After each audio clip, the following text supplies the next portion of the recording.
Finally Sehari చేసి అయిపోయింది. So ఇంకా వాళ్ళ టర్మరిక్ హార్వెస్ట్ చేద్దాం వెళ్తున్నాను. సరే వచ్చాయండి.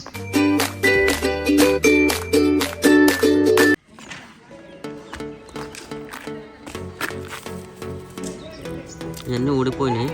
సో ఇది హార్వెస్టింగ్ పీరియడ్. ఈ పసుపు వచ్చేసి టోటల్ 1 year క్రాప్. ఇది పెరగాలి అంటే మనం పసుపు దుంపలు పెట్టుకోవాలి. సీడ్స్ అవి రైజోమ్స్ కింద మనకు దొరుకుతాయి బయట. అవి తీసుకొచ్చి పెట్టేసుకుంటే ఆఫ్టర్ 1 year మనకు హార్వెస్ట్ అయితే వస్తుంది. అండ్ ఈ పసుపుకి ప్రత్యేకంగా మనం కేరింగ్ ఏం అవసరం లేదు. కొంచెం వర్మీ కంపోస్ట్ అండ్ కొంచెం kitchen waste and buffalo manure వేస్తే సరిపోతుంది. ఈ పసుపు వచ్చేసి మనం హార్వెస్టింగ్కి వచ్చే 1 month ముందు లేదా 2 weeks ముందు మనం వాటరింగ్ అయితే ఆపేసుకోవాలి. అప్పుడు మొత్తం డ్రై అయిపోయి మొత్తం వచ్చేస్తాయి. అప్పుడు మనం లోపల అయితే మనకి రైజమ్స్ అయితే తయారైపోతాయి. ఫ్రెండ్స్ హార్వెస్టింగ్ లేట్ అయితే వీటికి మొక్కలు కూడా వచ్చేసాయి చుట్టూ.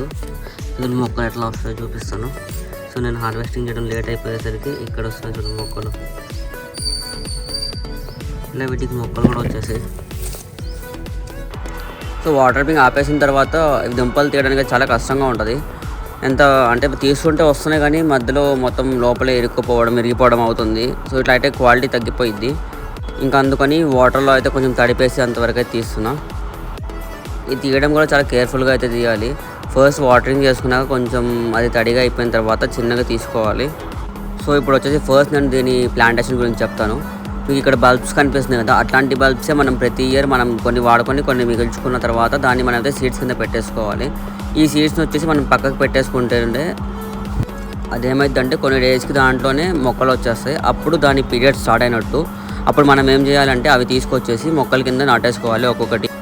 అది మొక్కలు వచ్చేసిన తర్వాత మనం 1 monthకి కౌడంగ్ లేదా బఫెలోడంగ్ మాన్యూర్ అయితే ఇవ్వాలి. తర్వాత వర్మీ కంపోస్ట్ అయితే ఇచ్చుకోవాలి.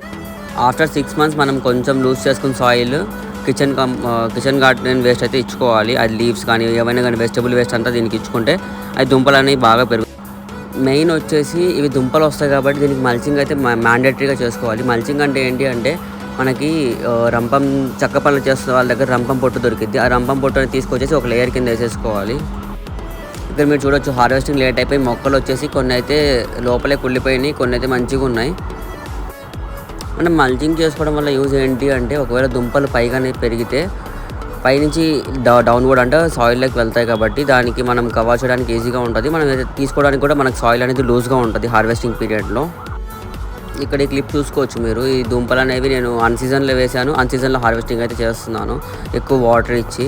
సో కొన్ని అయితే బాగా వచ్చేసాయి. ఆ కొన్ని వచ్చిన వాటికి మీకు చూపిస్తాను చూడండి ఫ్రెండ్స్. ఒకటైతే నేను చెప్పగలను, ఇది మనం వితౌట్ కెమికల్స్తో పండిస్తాం కాబట్టి and at the same time మన ఓన్ హ్యాండ్తో మనం పండించుకుంటాం, మనం తింటాం కాబట్టి ఇది లోపల ఎంత వస్తుంది ఏంటి అని చెప్పి చాలా క్యూరియాసిటీగా అయితే ఉంటుంది.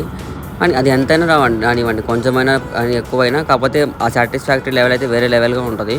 అండ్ నేను హార్వెస్ట్ చేసిన దాంట్లో ఈ ఒక్క మొక్కకే దగ్గరగా 750 grams to 1 kilo దాకా అయితే వచ్చింది ఇది ఒకటి. సో ఇక్కడ మీరు చూడొచ్చు ఎంత పసుపు అయితే నేను హార్వెస్ట్ చేశాను. ఇది వచ్చేసి నేను నెలలో వేసాను, అందుకని చూడండి ఎంతలా ఉన్నాయో ఇవన్నీ. దీంట్లో ఉన్న బెస్ట్ క్వాలిటీ సీడ్ని అయితే మనం అయితే సీడ్ కింద అయితే నెక్స్ట్ ఇయర్కి పెట్టుకోవచ్చు. సో ఇవి వచ్చేసి నేను కుండీలో వేసాను, దీంట్లో అంతగా ఏం రాలేదు. సో నెక్స్ట్ వీడియోలో నేను పౌడర్ ఎట్లా చేసాను చూపిస్తాను, అప్పుడు దాకా అయితే వెయిట్ చేయండి. సో ఈ వీడియో నచ్చితే లైక్ చేయండి, షేర్ చేయండి, సబ్స్క్రైబ్ చేయండి.